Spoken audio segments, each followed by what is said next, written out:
काशी के राजा देवोदास ने महादेव को प्रवेश करने से रोका है। उन्हें काशी में नहीं प्रवेश करने के वचन से बांध दिया है। भैया, भैया कृपया करके रुक जाइए, रुक जाइए भैया, रुक जाइए।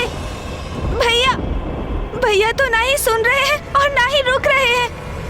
अब मुझे ही कुछ करना होगा।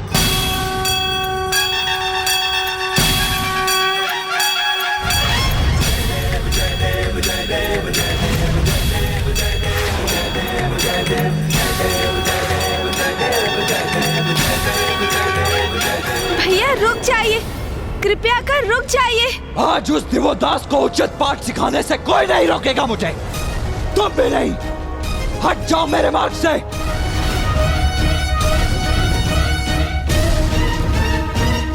गणेश क्रोधावेश की इस अवस्था में मत आओ मेरे समक्ष। हट जाओ मेरे मार्ग से।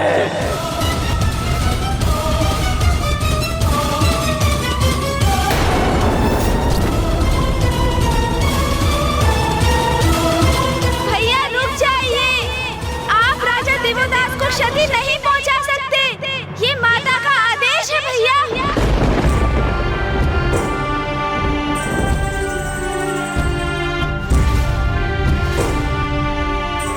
हाँ भैया, माता ने इसी क्षण आपको उनके समक्ष लौटने को कहा है। ये भी उनका ही आदेश है। माँ, आपने मुझे देवोदास को दंडित करने से क्यों रोक दिया? पुत्र, क्योंकि दंड तो अपराधी को दिया जाता है और राजा देवोदास ने तो कोई अपराध नहीं किया।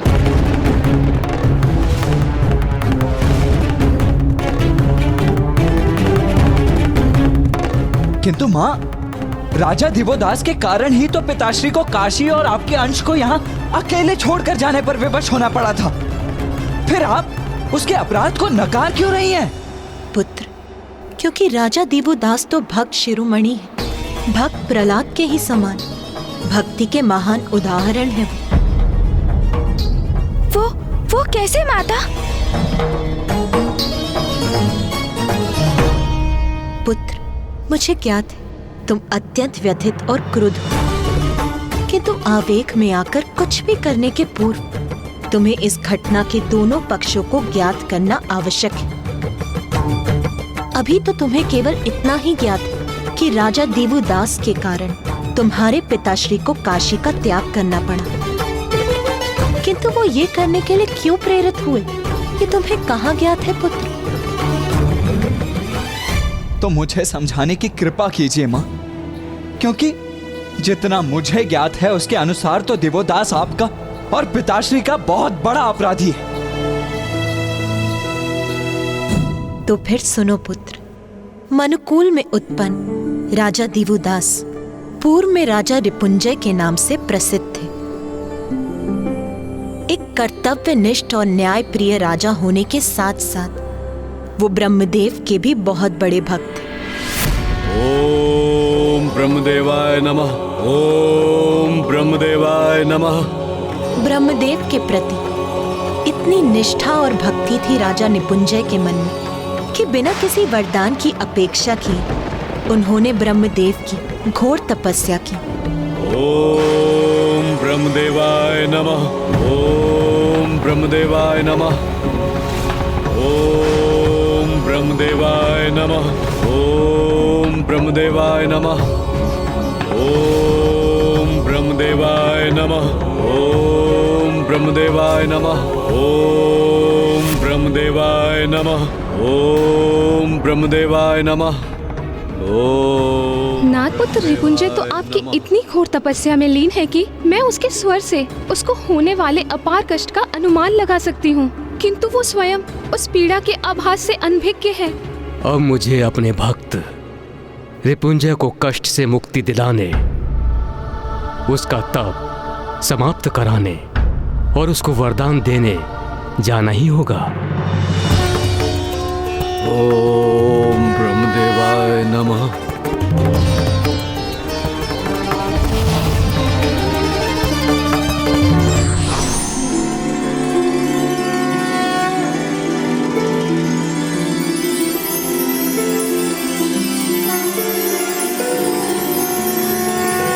वत्स रिपुंजय, तुम्हारा तप पूर्ण हुआ। अपने नेत्र खोलो राजा रिपुंजय।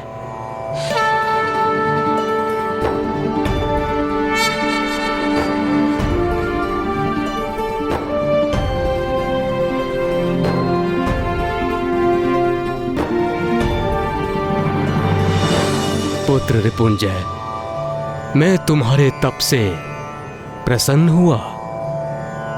कहो, तुम्हें क्या वरदान चाहिए? प्रभु, ये तप मैंने वरदान के लिए नहीं किया। आपके प्रत्यक्ष दर्शन रूपी आशीर्वाद पाकर मैं तृप्त हो गया।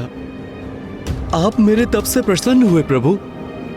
मेरे लिए तो सबसे बड़ा वरदान यही है।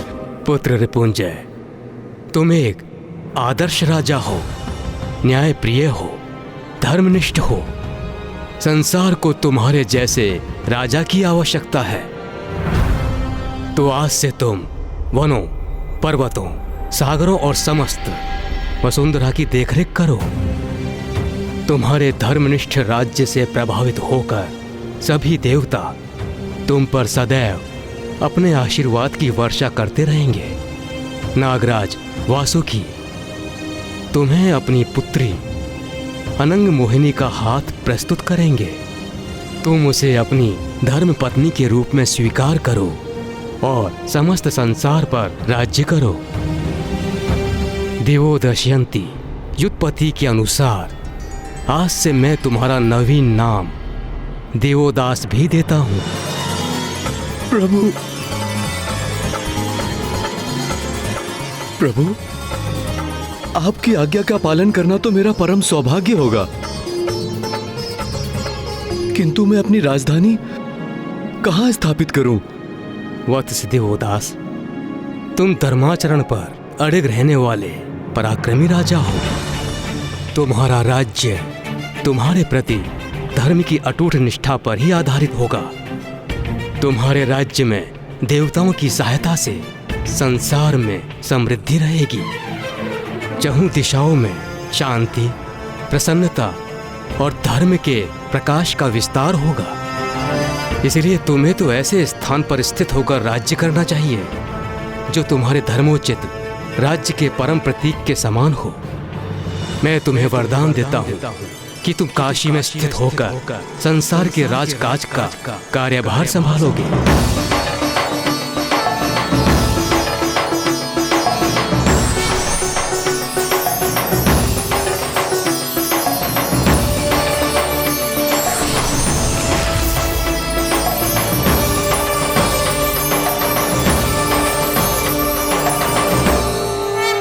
जाओ पुत्र दिवोदास, काशी जाकर संसार पर राज्य करने का अपना कर्तव्य निभाओ।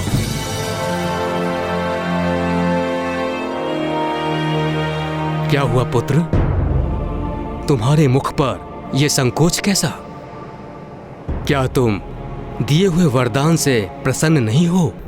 आपने इतने महान कार्य के लिए मुझे चुना, मैं तो अति हर्षित हूं, किंतु समस्त जगत महादेव को ही अपना राजा मानता है और अब आपने मुझे काशी नरेश के पद पर स्थापित किया है।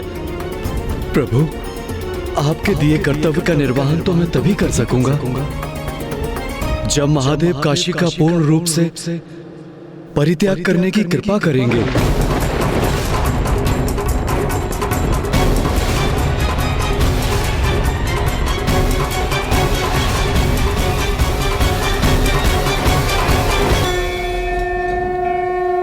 महादेव,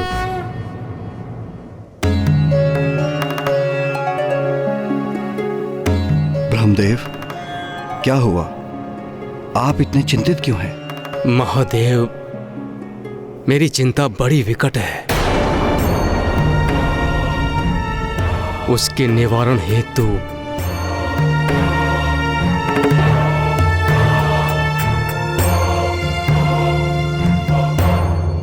आपको काशी का परित्याग कर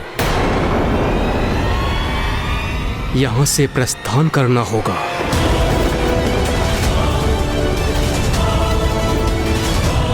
ये आप क्या कह रहे हैं ब्रह्मदेव?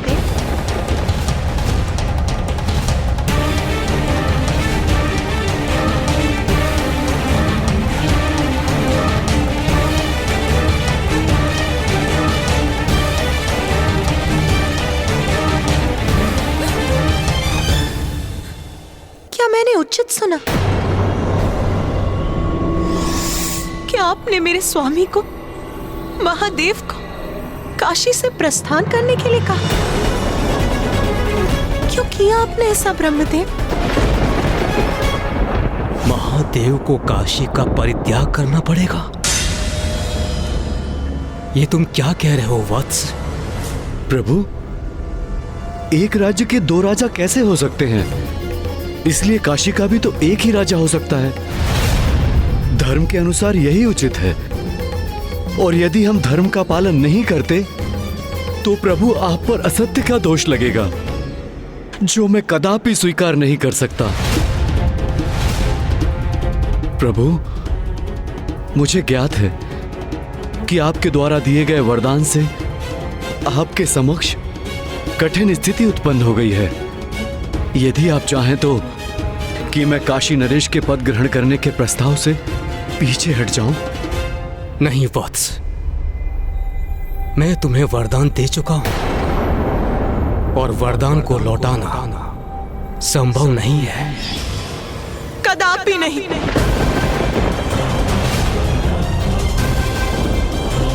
ब्रह्मदेव, ये ज्ञात होते हुए कि महादेव काशी के नाथ, आप अपने भक्त को इतना बड़ा वरदान कैसे दे सकते हैं?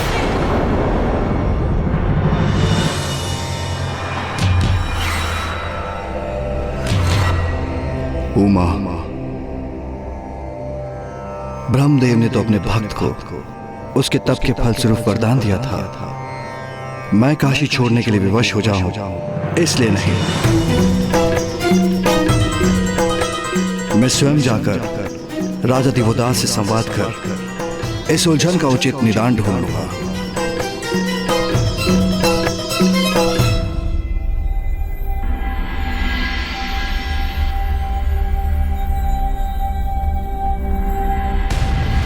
राजा दिवोदास। ब्रह्मदेव,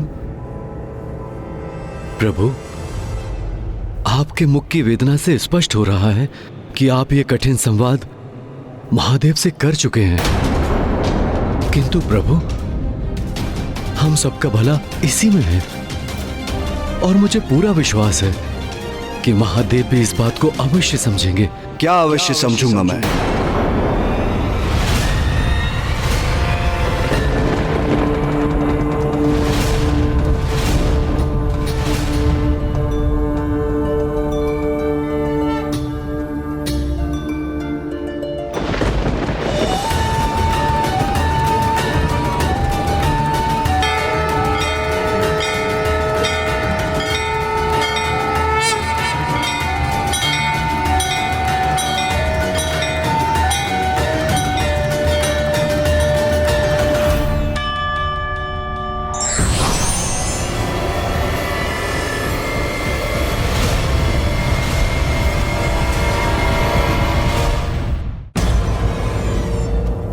प्रणाम महादेव, प्रणाम नारायण, प्रणाम देवगण।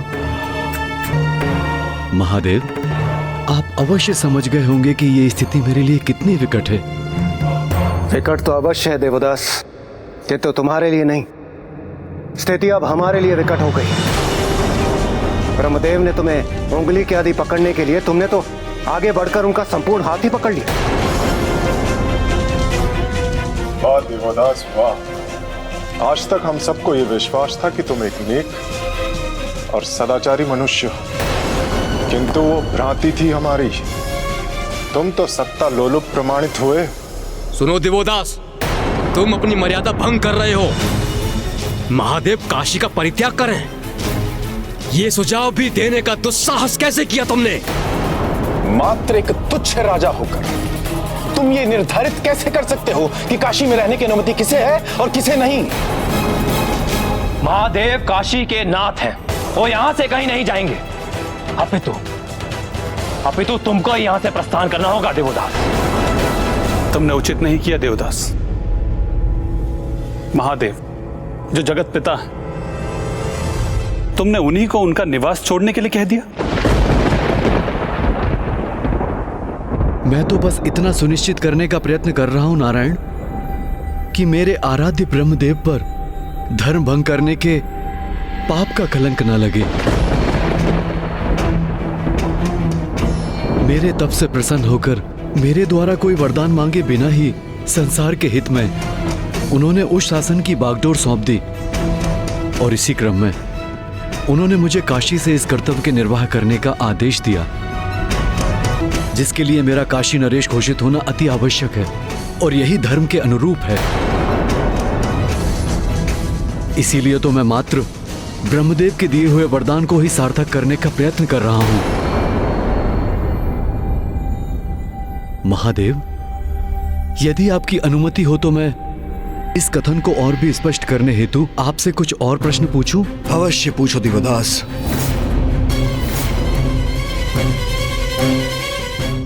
तो मुझे ये बताने की कृपा करें शशि शेखर कि ये सत्य है अथवा असत्य कि कोई भी वरदान एक बार दिए जाने के उपरांत लौटाया नहीं जा सकता?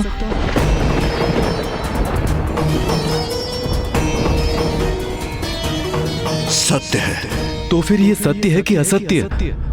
हे शूलपाणी, कि किसी भी राजा को एक नगर पर भली भांति राज करने के लिए उसकी प्रजा के मन में उसके प्रति सम्मान की भावना होनी चाहिए अथवा नहीं होनी चाहिए? सत्य है। तो हे भक्त वत्सल, क्या ये सत्य है अथवा असत्य कि आज समस्त देवगण मेरे विरुद्ध इसलिए हैं क्योंकि आज मैंने दिवोदास ने, जिसे ब्रह्मदेव ने काशी नरेश के पद पर स्थापित किया है, उनसे एक निवेदन किया है। निवेदन किया?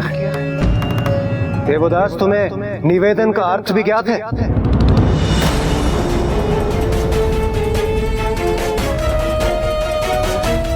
सत्य है। ये भी सर्वथा सत्य है। ये सत्य है अथवा असत्य महादेव कि आप सर्वोच्च सम्मानित जगत पिता महेश्वर विश्वनाथ यदि काशी में ही स्थित रहेंगे तो निरंतर ऐसा ही होता रहेगा? यदि मैं राजा होने के नाते कोई निर्णय लूंगा किंतु देवता एवं शेष प्रजा मेरे उस निर्णय को ठुकरा देंगे और प्रत्येक समस्या के समाधान के लिए वो आपके निकट आएंगे, तब मैं राजा होने का कर्तव्य कैसे निभा सकूंगा? सत्य है। महादेव, ब्रह्मदेव मुझे दिए हुए वरदान को लौटा नहीं सकते, किंतु यदि आप काशी में रहें तो काशी में 2 राजा हो जाएंगे और ब्रह्मदेव का वरदान दोषयुक्त हो जाएगा और मेरे आराध्य को असत्य दोष का सामना करना होगा।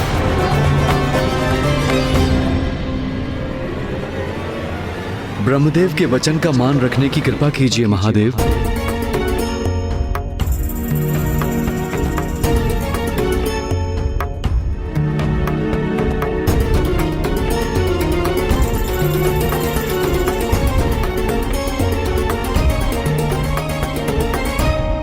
महादेव, काशी में मात्र एक ही राजा रह सकता है, फिर वो काशी राजा आप हैं अथवा मैं? इसका निर्णय मैं आप पर छोड़ता हूं प्रभु। और यदि राजा बनने का कर्तव्य मुझे पालन करना है तो आपको काशी छोड़कर जाना होगा महादेव। आपको काशी छोड़कर जाना होगा। आपको काशी छोड़कर जाना होगा। आपको काशी छोड़कर जाना होगा। आपको काशी छोड़कर जाना होगा।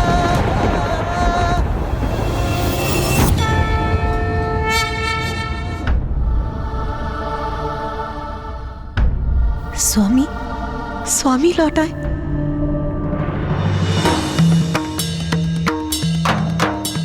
स्वामी,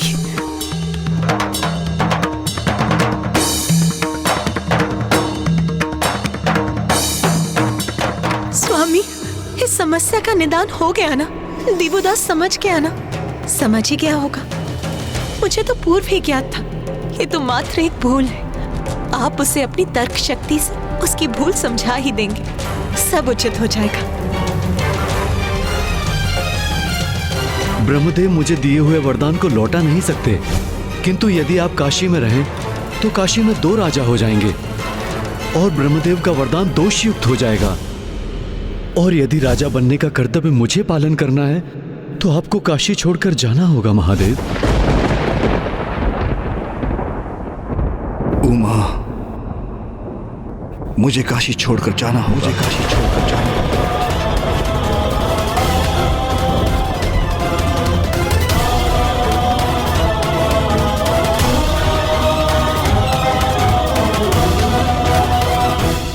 हमें ज्ञात है काशी से पिताश्री के जाने के पश्चात आप अवश्य ही बहुत दुखी और संतप्त होंगी माता, किंतु हमें उन्हें काशी लौटाने का कोई ना कोई मार्ग निकालना ही होगा। कहाँ है आप गणेश जी? मेरी मुक्ति का क्या हुआ? आपने वचन दिया था। यदि पिताश्री काशी में नहीं रहेंगे तो समस्त अतृप्त आत्माओं को मुक्ति मिलना असंभव हो जाएगा, क्योंकि उन्हीं के तारक मंत्र से भूत पिशाचों को मुक्ति मिल पाती है। पिताश्री के बिना तो काशी अपूर्ण है माता, हम उन्हें लौटाकर कैसे लाएंगे? मैंने भी ज्ञानारी जी को उनके पिशाच योनि से मुक्ति दिलाने का वचन दिया है। पिताश्री के बिना ये सब कैसे संभव हो पाएगा माता?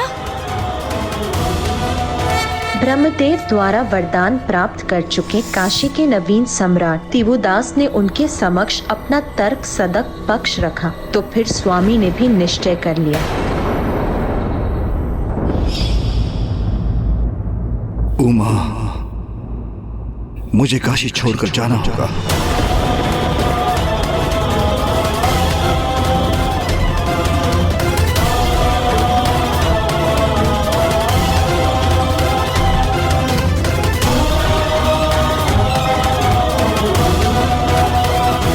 दिवोदास उचित कहता है उमा।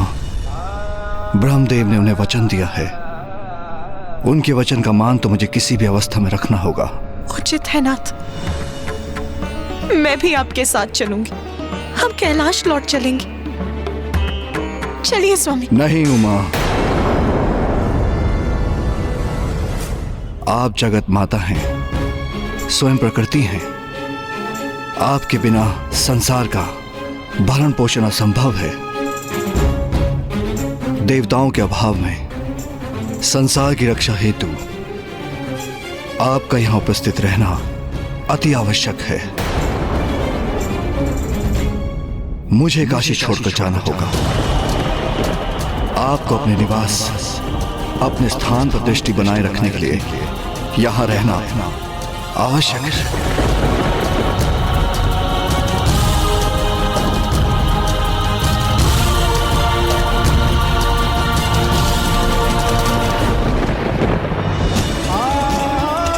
स्वामी,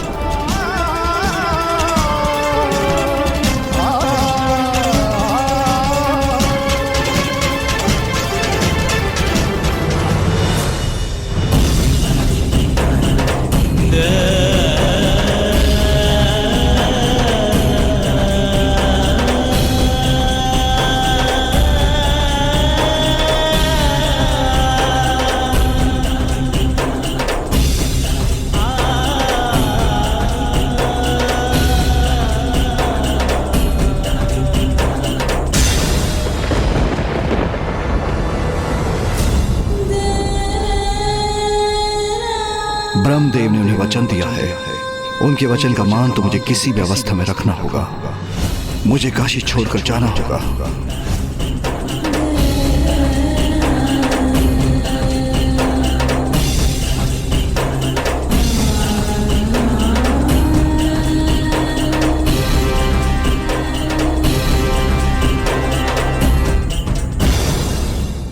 जिस दिवस काशी मेरे स्वामी से रिक्त हुआ, उसी दिवस देवताओं के अंश भी काशी छोड़कर चले गए।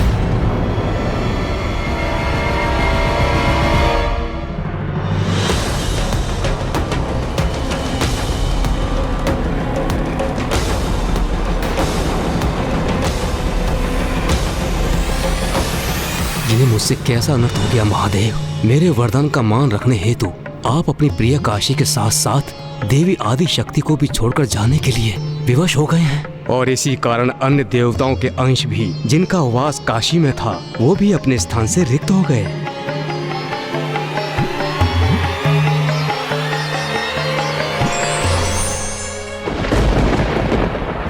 और तब से मैं मेरे स्वामी के आदेश का पालन करते हुए यहाँ स्थित हूँ और उनके लौटने की प्रतीक्षा कर रही हूँ। ये कैसी विडंबना है माँ। भक्त के लिए भगवान ने अपने निवास का भी त्याग कर दिया और आप अपने पति के लिए अर्थात पिताश्री के लिए उनके उस निवास को संभाल कर रख रही है। ज्ञात नहीं, मुझसे विलग होकर मेरा स्मरण भी करते हैं वो, क्या मेरा विचार भी करते हैं वो, अथवा अपने ध्यान में इतने लीन हो गए हैं कि मुझे भूल ही गए। पिताश्री आपको भूल जाए, ये कैसे संभव है माँ? ये संशय भी भला कैसे उत्पन्न हो सकता है आपके मन में? मुझे स्मरण है, जब हमने काशी आने की अनुमति मांगी थी तो पिताश्री कितने आनंदित और उत्साहित थे। क्या मैंने उचित सुना? गणेश ने काशी नगरी का नाम लिया क्या? किंतु उनके उस उत्साह का कारण अब समझ में आ रहा है मुझे। ये सब तो पिताश्री की ही लीला है। उन्हें तो आरंभ से ही ज्ञात था माँ कि ज्ञानारी जी को पिशाच योनि से मुक्ति दिलाना तो मात्र एक कारण था। मेरे और भैया के यहाँ आने का और आपकी और पिताश्री के अंश के वियोग से अवगत होने का, और हमारे यहाँ आगमन का वास्तविक कारण तो पिताश्री के अंश उनकी प्रिय काशी लौटाने का उपाय ढूंढना है। माता, माता, माता, माता। ये तो ऋषि जगेश्वी है। माता, ऋषिवर, ऋषिवर, ऋषिवर, ऋषिवर उठिए। माता, मेरे प्राण जाने को हैं। बस एक बार प्राण त्यागने के पूर्व महादेव के साक्षात दर्शन करने का इच्छुक हूँ माता। अब आप ही इसका कोई उपाय कर सकती हैं माता। साक्षात दर्शन करवा दीजिए महादेव, महादेव।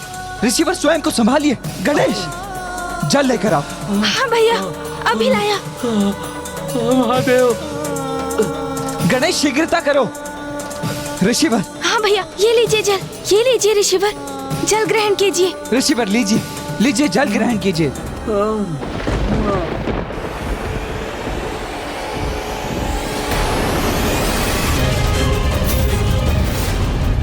जब तक महादेव के साक्षात दर्शन नहीं कर लूंगा, निर्जल ही रहूंगा। माँ, ये जल को अस्वीकार क्यों कर रहे हैं? ये महादेव के साक्षात दर्शन करने के पूर्व अपना शरीर नहीं त्यागना चाहते, इसलिए जल ग्रहण करने से मना कर रहे हैं पुत्र। किंतु ये भी कैसे संभव होगा पुत्र, क्योंकि स्वामी का तो काशी में प्रवेश ही वर्जित है। ओम नमः शिवाय। ऋषिवर तो अपनी चेतना खो रहे हैं। माँ, अब तो स्थिति द्विगुणित हो रही है और विकट बनती जा रही है। यहाँ ऋषि जगेश्वी को यदि पिताश्री के दर्शन प्राप्त ना हुए तो वो अपने प्राण त्याग देंगे, और बाहर ज्ञानारी जी का पिशाच बड़ी आतुरता से भैया और मेरे द्वारा उनकी मुक्ति का उपाय करने की प्रतीक्षा कर रहे हैं।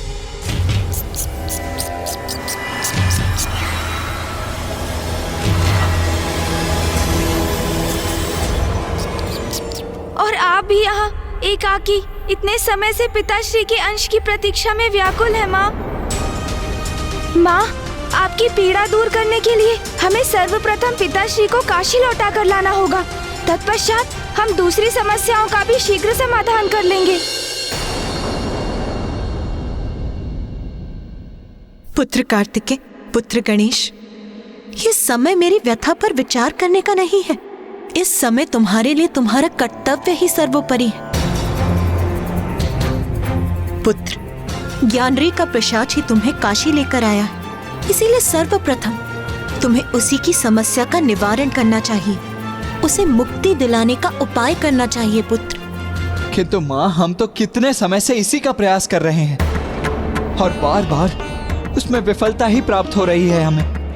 हाँ माँ, पिताश्री यहाँ नहीं है तो काशी में पिशाच योनि से मुक्ति तो असंभव है, और यदि काशी में उन्हें मुक्ति प्राप्त नहीं हो सकती तो फिर हम कहाँ ले जाएंगे उन्हें माँ? कहाँ वहाँ ले जाकर मुक्ति दिलाएंगे ज्ञानारी जी के पिशाच को? हाँ माँ।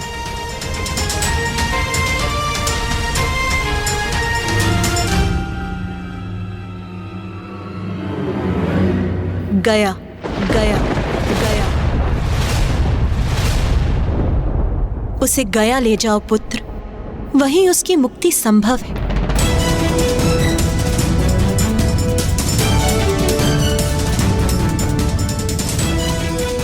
किंतु माँ, जो कार्य काशी में संभव नहीं हुआ वो गया में भला कैसे संभव हो सकता है? पुत्र, गया वो धाम है जहां पिंड दान होने पर मृत जीव आत्माओं को सद्गति अवश्य प्राप्त होती है, और ऐसा गयासुर को प्राप्त वरदान के कारण है। गयासुर अर्थात एक असुर? एक असुर को इतना बड़ा वरदान कैसे प्राप्त हुआ माँ? पुत्र, गयासुर एक असुर अवश्य था, किंतु वो नारायण का परम भक्त भी था, और राजा देवोदास के ही समान वो नेक, सदाचारी और धर्मनिष्ठ था। अच्छा माँ, किंतु उसने इतना बड़ा वरदान कैसे प्राप्त किया? पुत्र, नारायण भक्त गयासुर ने अपने आराध्य नारायण को प्रसन्न करने के लिए भीषण यज्ञ आरंभ किया। ओम नमः विष्णु शंखाय मम सर्व मनवांचित फल प्रदान गुरु गुरु स्वाहा। ओम नमः विष्णु शंखाय मम सर्व मंगल कामना पूर्ति फलम गुरु गुरु गुरु स्वाहा। ओम नमो विष्णु शंखाय मम सर्व मंगल कामना पूर्ति फलम गुरु गुरु स्वाहा।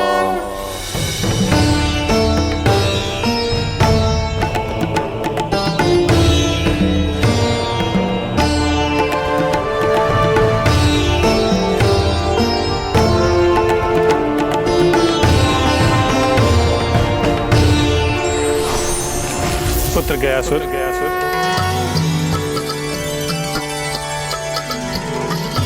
प्रभु, नारायण मेरे आराध्य, मैं तुम्हारे तप से अत्यंत प्रसन्न। कहो कहो, क्या वरदान चाहिए तुम्हें? मुझे तो मात्र आपका तप करने से ही अपार सुख और शांति की प्राप्ति होती है, और आपने तो मुझे साक्षात दर्शन देकर कृतार्थ कर दिया प्रभु। आपके दर्शन ही मेरे लिए वरदान स्वरूप है प्रभु, और आपकी आज्ञा का पालन करना मेरा धर्म है प्रभु। यदि आप मुझे वरदान देना ही चाहते हैं तो मुझे निरंतर भाव से तप करने की शक्ति दीजिए प्रभु, और मुझे यह वरदान दीजिए कि जब मैं आपकी तपस्या में लीन हूं उस समय जो भी जीव मुझे स्पर्श करे या मेरे दर्शन करे वह यमराज और उसके दूतों के बंधन से मुक्त हो जाए, उन्हें मोक्ष की प्राप्ति हो और वो वैकुंठ गमन के अधिकारी हो। तथास्तु, तथास्तु।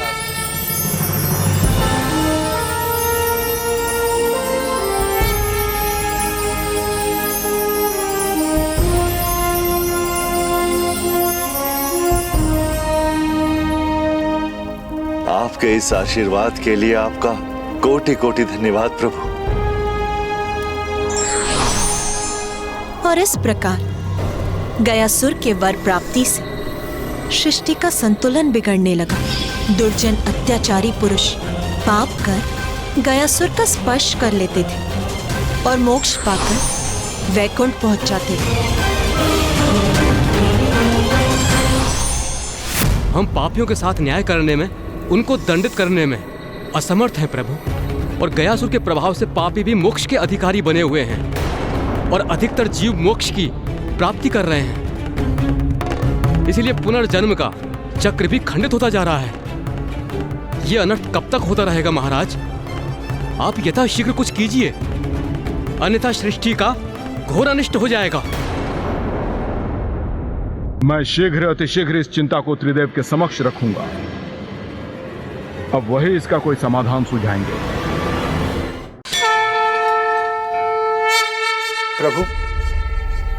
प्रभु, आपने जो गयासुर को वरदान दिया है प्रतीत होता है कि किसी को भी पुण्य प्राप्त करने की आवश्यकता ही नहीं होती। यज्ञ आदि में किसी की भी रुचि नहीं है।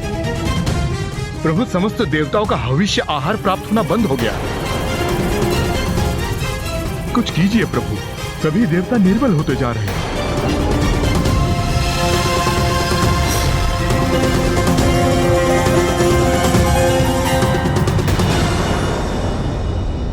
महादेव, यदि ऐसा ही होता रहा तो जिस संसार की रचना आपने और माता आदिशक्ति ने की है वो जीवों से रिक्त हो जाएगा। नहीं, इस समस्या का एक ही समाधान है, गयासुर की मृत्यु हो। जब वो ही नहीं होगा तो उसके माध्यम से किसी को मुक्ति भी नहीं प्राप्त हो पाएगी। सृष्टि के हित के लिए मुझे उसका अंत कर ही देना चाहिए। नहीं देवराजन, गयासुर मेरा भक्त है, निर्दोष, निष्कपट। मैं मानता हूं कि संसार की सुरक्षा आवश्यक है, किंतु उसके लिए किसी निर्दोष का वध करना कदापि उचित नहीं। और वैसे इस समय आप सभी देवताओं कोई इतना सामर्थ्य नहीं कि गयासुर को क्षति पहुंचा सके। तो नारायण, क्योंकि मेरे वरदान के कारण उसके चारों ओर एक प्रबल ऊर्जा है। अब यदि मैं आपका सुझाव स्वीकार भी कर लूं ना देवराजन, तो आपकी शक्ति उस प्रबल ऊर्जा को भेद कर गयासुर का वध नहीं कर सकती। हमें कोई ना कोई उपाय तो निकालना ही होगा, वो भी शीघ्र, अति शीघ्र।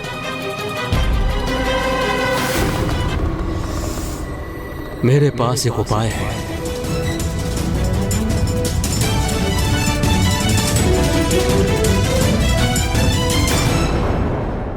ओम नमः विष्णु शंखाय मम सर्व मंगल कार्याय पूर्ति नमः कुरु कुरु स्वाहा। ओम नमः विष्णु शंखाय मम सर्व मंगल कामना पूर्ति फलम कुरु कुरु स्वाहा। गयासुर,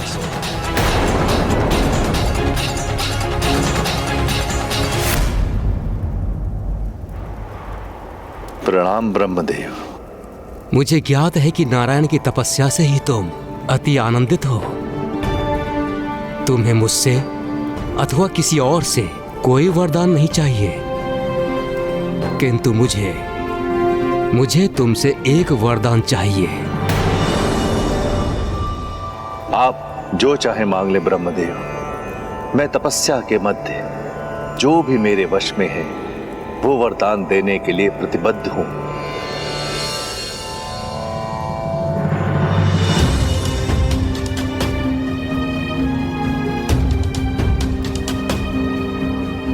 गयासुर, नारायण द्वारा तुमको दिए गए वरदान से पवित्र हुए तुम्हारे तन पर विराजमान होकर मैं यज्ञ करने का इच्छुक हूं।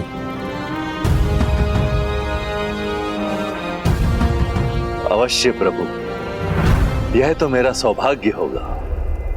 जब तक मैं तुम्हारे तन पर आरूढ़ होकर ये यज्ञ संपन्न नहीं कर लेता, किसी को भी हमारे निकट आकर मेरे यज्ञ में व्यवधान डालने की अनुमति नहीं होगी। अपनी इस युक्ति से ब्रह्मदेव ने यह सुनिश्चित किया कि अयोग्य जीव गयासुर के दर्शन अथवा स्पर्श के माध्यम से मोक्ष न प्राप्त कर सके। ब्रह्मदेव के आग्रह को अपना सौभाग्य मानकर गयासुर ने ब्रह्मदेव के प्रस्ताव को स्वीकार किया और स्वयं पृथ्वी पर लेट गया। उसका विशाल शरीर 5 कोस के क्षेत्र में फैल गया और ब्रह्मदेव उस पर स्थित होकर यज्ञ करने लगे।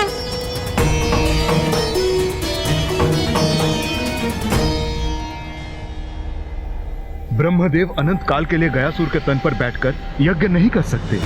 एक समय के पश्चात उनका यज्ञ पूर्ण होगा और उसके बाद गयासुर पुनः उठकर तप करने लग जाएंगे और सभी जीवों को पुनः उनके निकट जाकर मोक्ष प्राप्ति का मार्ग प्राप्त हो जाएगा। मेरे विचार से हमें ब्रह्मदेव की सहायता करनी चाहिए। हाँ, यही उचित होगा। हमें गयासुर के भिन्न अंगों पर स्थापित होकर अपने भार से उसे दबाए रखना होगा। जैसे कि वो उठ न सके, किंतु उसकी विशाल काया के कारण हम देवताओं को सम्मिलित रूप से प्रयास करना चाहिए। संसार की भलाई एवं सृष्टि के नियम पूरक संचालन के लिए गयासुर का पृथ्वी पर लेटना ही आवश्यक था, और जिसके लिए देवताओं ने एक सम्मिलित प्रयास किया। देवता गयासुर को उठने से रोकने के लिए उनके भिन्न भिन्न अंगों पर जाकर स्थित हो गए। हमारे बाहर से गयासुर पर कोई प्रभाव नहीं पड़ रहा, हमें उस पर और भी भार डालना होगा।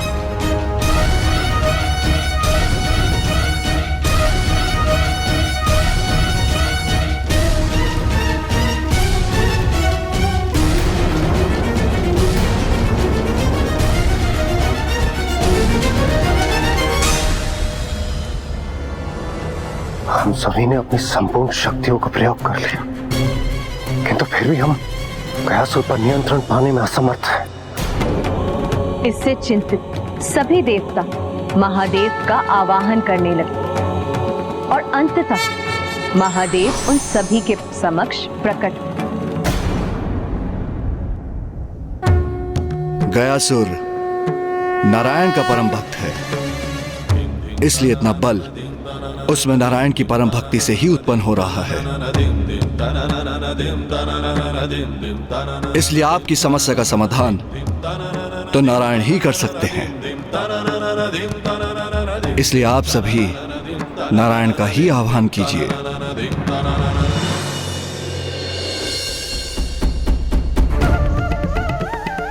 ओम नमो नारायणाय नमः। ओम नमो नारायण नमः। ओम नमो नारायण नमः। ओम नमो नारायण नमः।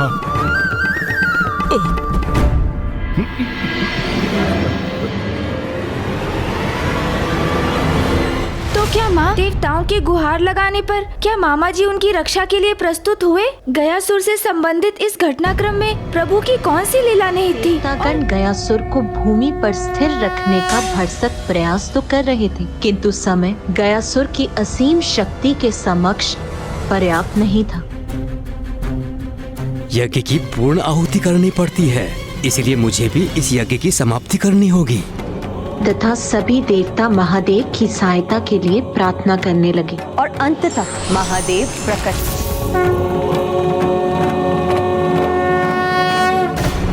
गयासुर नारायण का परम भक्त है, इसलिए इतना बल उसमें नारायण की परम भक्ति से ही उत्पन्न हो रहा है। इसलिए आपकी समस्या का समाधान तो नारायण ही कर सकते हैं। इसलिए आप सभी नारायण का ही आह्वान कीजिए।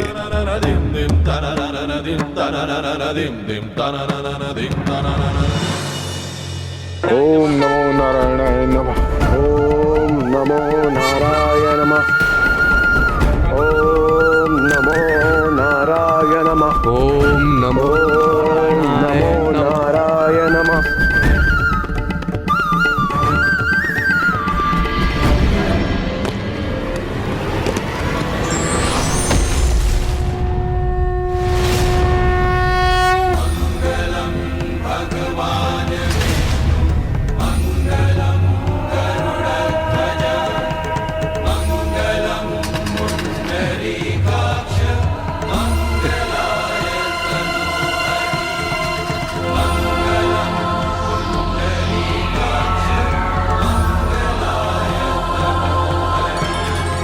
हे प्रभु, मैं तो आपके चरणों के तले स्थान पाकर धन्य हो गया। प्रभु, यदि आपकी आज्ञा हो तो मैं पूरा जीवन अचल आपके चरणों के नीचे स्थित रहूं।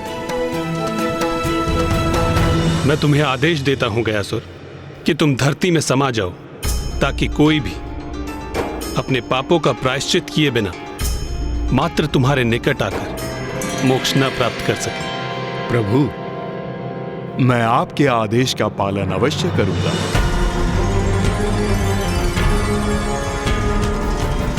तुम्हारे इस त्याग से मैं अत्यंत प्रसन्न हूं। मांगो गयासुर, वरदान मांगो। मैं तो आपका भक्त हूं प्रभु, और आपके भक्त को किसी भी स्थिति में मात्र जन कल्याण ही सूझता है। इसीलिए आप मुझे ये वरदान दीजिए कि आप मेरे हृदय में सदैव जब तक सृष्टि रहेगी श्री विग्रह रूप में स्थित रहेंगे प्रभु। और इस क्षेत्र में जो भी अपने पूर्वजों का पिंड दान करेगा उसे सद्गति की प्राप्ति होगी प्रभु।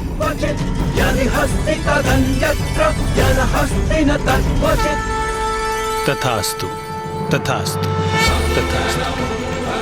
गयासुर, मैं तुम्हें वरदान देता हूं कि भूमि में समाने के पश्चात तुम्हारे शरीर के ऊपर की भूमि को पवित्र गया भूमि कहकर पुकारा जाएगा, और जो कोई भी अपने पूर्वजों का पिंडदान इस भूमि पर करेगा उसके पितरों को सद्गति प्राप्त होगी। और जिस दिवस इस पावन भूमि पर पिंडदान होना बंद हो गया उस दिवस तुम्हें धरती के ऊपर आने की अनुमति होगी। मुझे मनोवांछित फल देने के लिए धन्यवाद प्रभु। अब कृपा कर आपके आदेश का पालन करने में मेरी सहायता कीजिए प्रभु।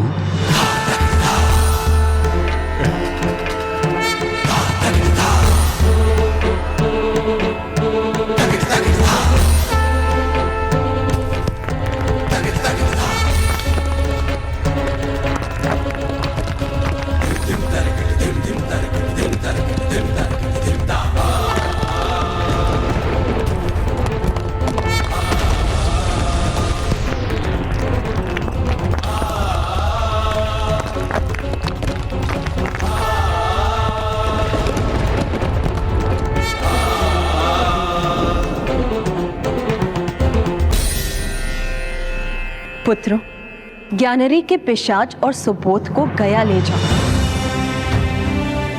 वहां सुबोध से उसके पिता का पिंडदान करवाओ और उसे पिशाच योनि से मुक्त कराकर ज्ञानरी को दिए अपने वचन को निभाओ। उचित है माता। हमारा मार्गदर्शन करने के लिए आपका धन्यवाद माता। ऋषिवर की अवस्था तो और भी गंभीर होती जा रही है।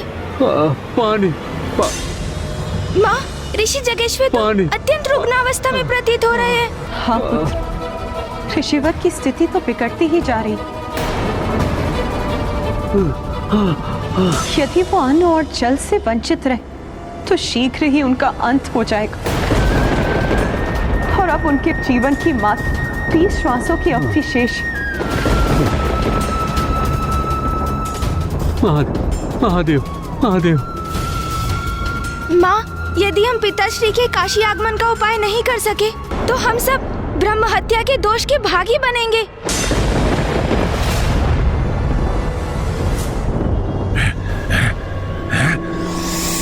सर्वप्रथम गणेश जी कुमार कार्तिकेय मंदिर के भीतर गए, फिर अचानक बाहर आए और तीव्र गति से कहीं और चले गए, फिर लौट कर आए और मंदिर के भीतर चले गए। और अभी भी मंदिर के भीतर ही है।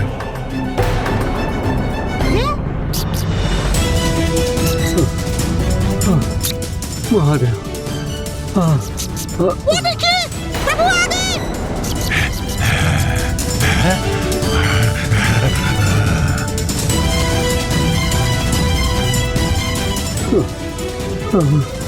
महादेव महादेव। पिताश्री, प्रभु गणेश जी और गुरुदेव तो लौट रहे हैं, किंतु वो अपने साथ किसे ला रहे हैं? महादेव।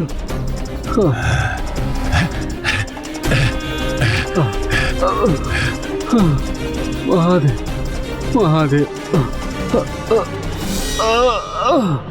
ओम नमः शिवाय। ओम नमः शिवाय। ओम नमः शिवाय।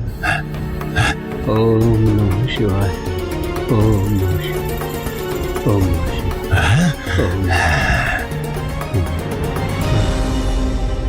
धीरज रखिए ऋषिवर, आपको कुछ नहीं होगा। ओम नमः शिवाय। ऋषि हैं? माता के मंदिर से आ रहे हैं। अवश्य माता ने उन्हें मेरी सहायता के लिए भेजा होगा। ओम नमः शिवाय। प्रभु गणेश जी, गुरुदेव, ओम नमः शिवाय। ये ऋषि मुझे अस्वस्थ प्रतीत हो रहे हैं। मैं इनके लिए अभी जल लेकर आता हूँ। नहीं वत्स सुबोध, तुम रुको। ज्ञानारी जी, ऋषि जगेश्वर अभी अत्यंत गंभीर अवस्था में है और वो तब तक अन्न और जल ग्रहण नहीं करेंगे जब तक उन्हें पिताश्री के साक्षात दर्शन नहीं हो जाते। इसमें आपको क्या कठिनाई है गणेश जी? आप तो स्वयं महादेव पुत्र हैं। आप उनका आह्वान करेंगे तो अवश्य प्रकट होंगे। नहीं ज्ञानारी, पिताश्री का यहाँ काशी में प्रवेश करना संभव नहीं। हमें कैलाश जाकर किसी उपाय से पिताश्री को ऋषि जैगेश्वर के लिए यहाँ आने के लिए सहमत करना होगा, क्योंकि ऋषिवर के जीवन की रक्षा का बस यही एकमात्र उपाय है। तो फिर मेरी मुक्ति का क्या होगा? माँ ने स्पष्ट किया है, तुम्हारी मुक्ति के लिए हमें गया जाना होगा। आपने इतने समय बड़े धैर्य का परिचय दिया है ज्ञानारी जी, किंतु थोड़ी और प्रतीक्षा कीजिए। हम आपको गया अवश्य ले जाएंगे, किंतु उसके पूर्व हमें ऋषिवर की अवस्था को सुधारने का उपाय करना होगा। समझ गया, सब समझ गया मैं। पहले मुझे कहा गया काशी चलो, फिर कहा गया गंगा में स्नान करो, फिर पिशाच मोचन तीर्थ करो, फिर माता के मंदिर चलो, और फिर अब गया चलो। यहाँ चलो, वहाँ चलो, ये करो, वो करो, और अब आप दोनों ने इस ऋषि की अवस्था का दायित्व उठा लिया। इनके प्राण जाने को है तो महादेव के दर्शन होना चाहिए, तो इनके प्राणों की रक्षा होगी।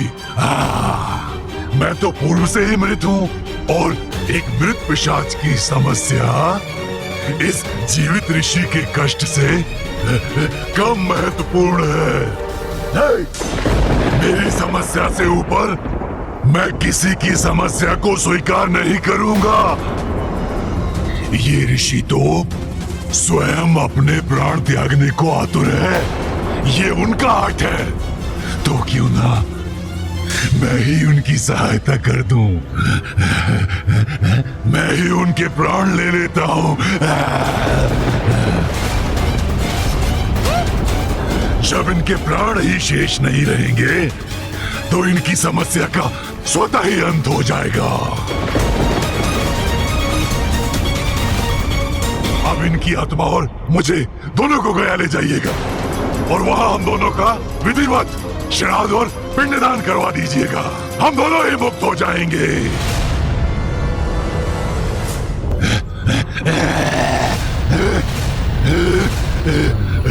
रुकिए ज्ञानारी जी। नहीं, मात्र यही मार्ग शेष है, और कोई अन्य उपाय नहीं हो सकता। जब तक इसे दंड नहीं दूंगा, ये पिशाच रुकने वाला नहीं है। भैया रुक जाइए। जब तक जीवित थे आप निरंतर पाप करते रहे, और अब मृत्युपरांत भी आप पाप कर रहे हैं। हत्या करने जा रहे हैं, वो भी एक तपस्वी ऋषि की। महादेव के परम भक्त की हत्या करेंगे आप। ज्ञात भी है आपको, यदि आपने ऋषि जगेश्वर का स्पर्श भी किया तो महादेव के कोप के भागी बनेंगे आप। उनकी क्रोधाग्नि भस्म कर देगी आपको।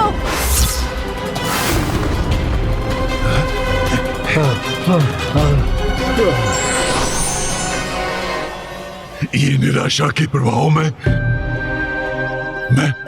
मैं क्रोध के आवेग में बह गया, किंतु मुझे जो चाहिए उसके लिए मुझे कितनी और प्रतीक्षा करनी होगी? ज्ञानारी जी, आपको अपने लक्ष्य की प्राप्ति में विलंब हो रहा है। इसका अर्थ ये तो नहीं कि आप किसी अन्य के प्रति हिंसक हो जाएंगे। एक दुर्बल अस्वस्थ ऋषि पर आक्रमण कर बैठेंगे। गणेश जी, कुमार कार्तिकेय, मैं कुशल हूँ, मैं अशक्त अवश्य हूँ, किंतु मेरी पीड़ा इस पिशाच की पीड़ा की तुलना में कुछ भी नहीं। आप मेरी चिंता मत कीजिए, मेरी तो भक्ति में ही शक्ति है। मेरा विश्वास है कि महादेव और माँ जगत जननी मेरा कुछ अनिष्ट नहीं होने देंगी। हाँ ऋषिवर, आप सत्य कह रहे हैं।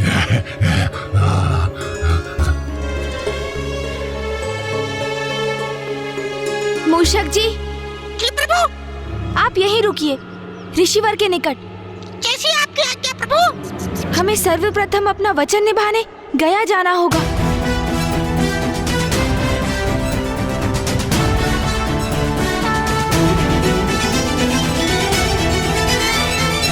माता, आपको इस प्रकार काशी में एकाकी छोड़कर जाने का मन तो नहीं कर रहा है, किंतु आपके आदेश का पालन करने हेतु सर्वप्रथम हम ज्ञानारी जी की सहायता करने, उन्हें पिशाच योनि से मुक्ति दिलाने, उन्हें गया ले जाएंगे।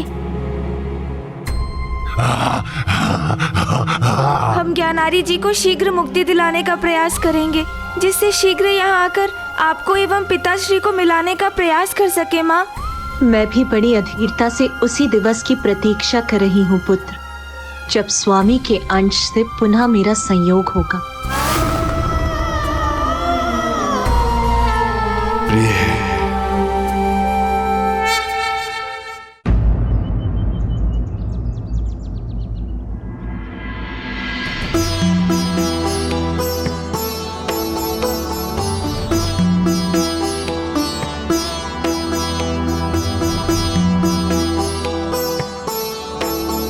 यहाँ मेरे समान मुझे अतृप्त आत्माएं दिखाई दे रही हैं, अर्थात ये वही स्थान है जहां मुझे मुक्ति प्राप्त होगी।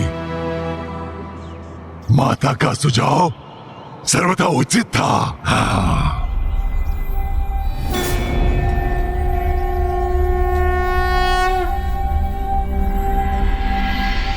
इस आत्मा को मुक्ति दिलाने के लिए हमें श्राद्ध करना होगा, परंतु मुक्ति कितनी आसानी से मिलेगी वो इस बात पे तय होगी कि जिनका पिंडदान हो रहा है वो अपने जीवन काल में कितने पाप किए हैं। पिताश्री ने तो अनेकों पाप कर्म किए हैं, उनके लिए मुक्ति पा पाना कैसे सरल हो पाएगा। किंतु जो भी हो, हमें अपने दिवंगत संबंधियों को पूर्ण रूप से मुक्ति दिलाने का प्रयास अवश्य करना चाहिए। यही हमारा धर्म है। पितृलोक वो लोक है जहाँ हमारे पूर्वजों की आत्माओं का वास होता है। चंद्रलोक स्वर्गलोक से भी उच्च स्थान पितृलोक का होता है। यदि किसी का उचित प्रकार से श्राद्ध कर्म ना किया गया हो तो मृतक की आत्मा भटकती रहती है। उसे शांति केवल उचित प्रकार से किए श्राद्ध कर्म से ही मिल सकती है।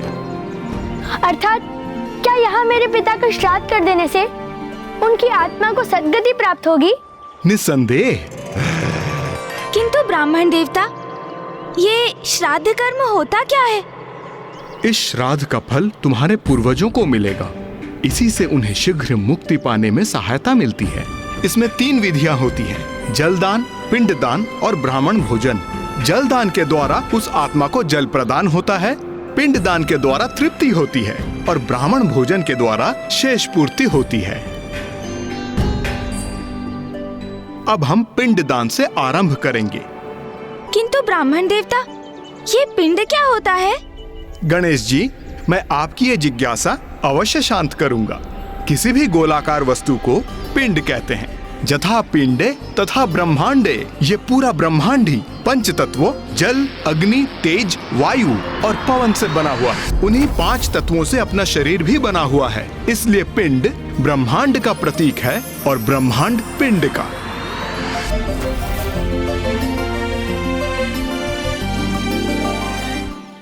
यहाँ तक कि हमारा शरीर भी एक पिंड ही है और पितरों का पिंडदान इसलिए किया जाता है ताकि उनका पिंड अर्थात इस शरीर रूपी पिंड से आसक्ति छूट जाए और वो आगे की यात्रा आरंभ कर सकें और दूसरा पिंड या दूसरा शरीर या मोक्ष पा सकें।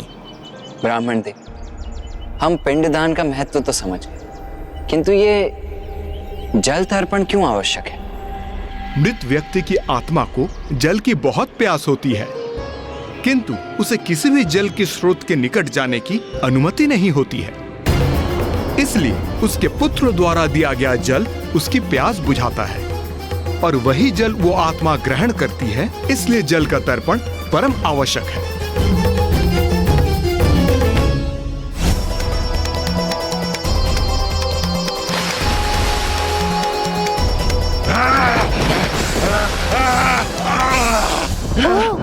तो इसलिए माता गंगा ने ज्ञानारी जी के पिशाच को अपने जल में प्रवेश करने की अनुमति नहीं दी। अब आप सभी को समझ आया कैसी यंत्रणा सह रहा हूं मैं। इसीलिए तो आपसे बार बार कह रहा हूं, मुझे इस पिशाच योनि के कष्ट से मुक्त कराओ, मुक्त। और पितरों और देवताओं का प्रतिनिधित्व करने वाले 2 ब्राह्मणों को भोजन कराना इसीलिए आवश्यक है क्योंकि देवताओं को महाभोग प्रस्तुत किए बिना तो कोई भी पूजा संपन्न नहीं होती। और ये तो श्राद्ध है और उच्च लोक में स्थित पितृ देवताओं के समान ही होते हैं और इसीलिए पितरों को प्रसन्न करने हेतु उन्हें भोजन प्रदान करना तो अति आवश्यक है। मैं उचित कह रहा हूं ना ब्राह्मण देव? आपने सर्वथा उचित कहा कुमार कार्तिकेय जी। ब्राह्मण देवता, कृपया करके हमें ये भी बताइए कि किसी भी मृत व्यक्ति का पिंडदान कब आरंभ करना चाहिए? मनुष्य की मृत्यु के उपरांत प्रथम दिन से ही पिंडदान प्रारंभ करना चाहिए। किंतु यदि किन्हीं विशेष परिस्थितियों के कारण अथवा अज्ञानतावश कोई अपने निकट संबंधियों का पिंडदान करने में असमर्थ रहा हो, तो जैसा कि ज्ञानारी के साथ हुआ, तो इस भूल को सुधारने का क्या उपाय है? यदि मरणोपरांत किसी का पिंडदान ना हो तो ये अत्यंत दुर्भाग्यपूर्ण है। तब मृत जीव की आत्मा किसी न किसी रूप में आकर अपने संबंधियों को अवश्य सताती है। ब्राह्मण देवता, आप सर्वथा उचित कह रहे हैं। हमारे साथ भी यही हुआ है।